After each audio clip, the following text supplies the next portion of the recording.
मुख्यमंत्री आणि उपमुख्यमंत्री आम्ही सगळ्यांनी मिळून महिला बाल विकास मंत्री ह्याच्यामध्ये काही बदल केलेले आहेत। ते बदल मला आता आपल्या मार्फत महाराष्ट्रातल्या तमाम माझ्या माता भगिनींच्या पर्यंत पोहोचवायचे आहेत। मी आता सभागृहामध्ये त्याचं निवेदन केलेलंच आहे। सदर योजनेची सुरुवातीला अर्ज करण्याची मुदत 1 जुलै ते 15 जुलै 2024 पर्यंत होती।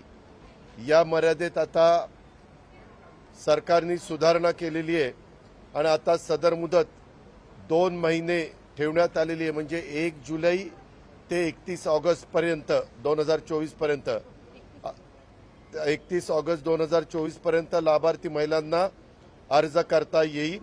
तसेच 31 ऑगस्ट 2024 पर्यंत अर्ज करण्यात आलेल्या लाभार्थी महिलांना जर एखाद्या महिलेनी 30 ऑगस्टला अर्ज केलेला असेल तर तिला लाभ मात्र 1 जुलै 2024 पासून दरमहा 1500 रुपये अशा पद्धतीने देण्यात येईल। म्हणजे जरी काहींना उशीर झाला, कारण आम्ही आता बघतोय बहुतेक ठिकाणी एवढी गर्दी होतीये, आमदारांनी पण सांगितलं, अनेक मंत्री महोदयांनी सांगितलं की गर्दी जास्त होती, महिलांना असं वाटतं की 15 दिवसात आपलं नाव तिथं गेलं पाहिजे, त्याच्याकरता तिथं गर्दी होऊ नये, त्यांना तिथं त्रास होऊ नये, याकरता खबरदारी म्हणून राज्य सरकारने हा निर्णय घेतला। या योजनेमध्ये पात्रतेमध्ये देखील अधिवास प्रमाणपत्र आवश्यक असल्याचं नमूद करण्यात आलं होतं। आता लाभार्थी महिलेकडे अधिवास प्रमाणपत्र उपलब्ध नसेल, त्याऐवजी 15 वर्षापूर्वीचं तिचं रेशन कार्ड असेल किंवा मतदार ओळखपत्र असेल किंवा शाळा सोडल्याचा तिच्याकडे प्रमाणपत्र असेल किंवा जन्म झाल्याचा दाखला असेल, यापैकी कोणतेही ओळखपत्र हे प्रमाणपत्र ग्राह्य धरण्यात येणार आहे। त्याच्यामुळं तो एक त्यांना रिलीफ मिळेल। आणि मागे आम्ही या योजनेमध्ये 5 एकर असणाऱ्यांनाच ही योजना द्यायचं असं ठरवलेलं होतं, परंतु 2.5 लाखाची अट आहे, पण 5 एकराची अट काढून टाकली। कारण आपल्या महाराष्ट्रात जिरायत भागामध्ये काहींचं 7 एकर 8 एकर क्षेत्र असतं, पावसावर अवलंबून असतं, त्यांना उत्पन्नही जास्त मिळत नाही, म्हणून आता ही 5 एकर शेतीची अट देखील वगळण्यात आलेली आहे। सदर योजनेचा लाभार्थी महिलांचा वयोगट आम्ही सुरुवातीला सांगितलं ते वय वर्ष 21 ते 60 होता, आता वय वर्ष 21 ते 65 वर्ष वयोगट करण्यात आलेला आहे। त्याच्यामुळे हा एक बदल करण्यात केलेला आहे।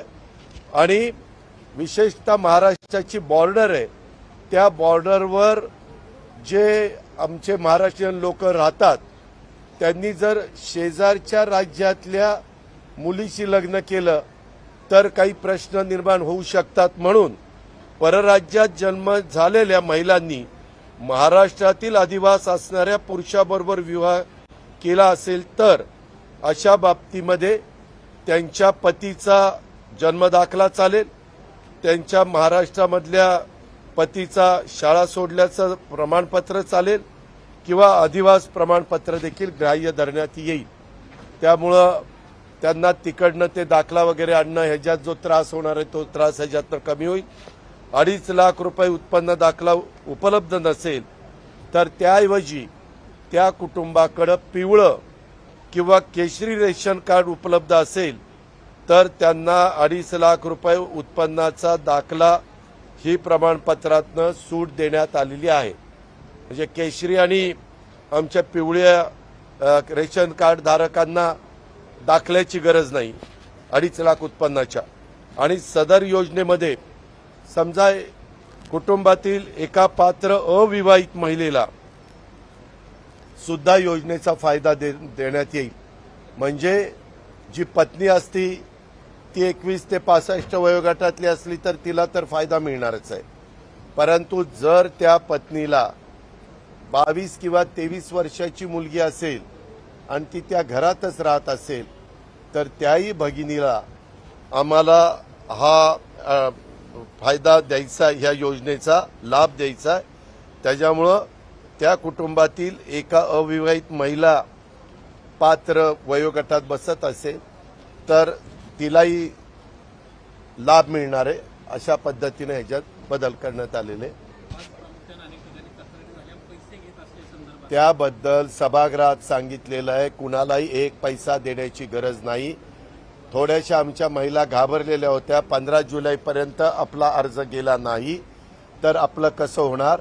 आता तर 31 जुलैपर्यंत दिली, 60 दिवस आहे. आणि जरी यदा कदाचित तिचा अर्ज हा ऑगस्टमध्ये मंजूर झाला तरी देखील तिला जुलै आणि ऑगस्टचे 3,000 रुपये त्या ठिकाणी मिळणार आहेत. आणि हे साधारण आम्ही 15 ऑगस्ट ते रक्षाबंधन 19 ऑगस्ट आहे, 15 ते 19 पर्यंतच आम्हाला हा त्यांचा जो काही लाभ आहे तो लाभ आम्ही वितरित करणार आहोत.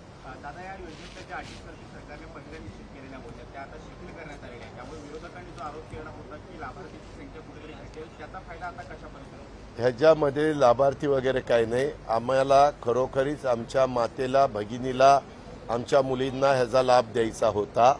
परंतु एखादी नवी योजना आली तर पहिल्यांदा निर्णय घेताना काही त्याच्यामध्ये त्रुटी राहतात. आमच्या लक्षात आलं, आमच्या महायुतीच्या अनेक आमदारांनी ही अडचण सांगितली. त्या खात्याचे मंत्री आदिती तटकरेंनी हे प्रश्न निर्माण झालेत असं सांगितलं. त्याच्यामुळे आज मुख्यमंत्री, दोन्ही उपमुख्यमंत्री आणि महिला बालविकास मंत्र्यांनी ठरवलेलं होतं की सगळ्या अधिकारी वर्गाला घेऊन ह्याच्यात काही चेंजेस करायचे. ते चेंजेस केले, ते सभागृहामध्ये आपण तिथं सांगितले, तिथं फ्लोअरवर आणले. आणि तुमच्या मार्फत महाराष्ट्रातल्या चांद्यापासून बांद्यापर्यंत तमाम माझ्या मुलींना, माझ्या भगिनींना, माझ्या मातांना हा सगळा निरोप पोहोचवण्याचा आमचा प्रयत्न आहे.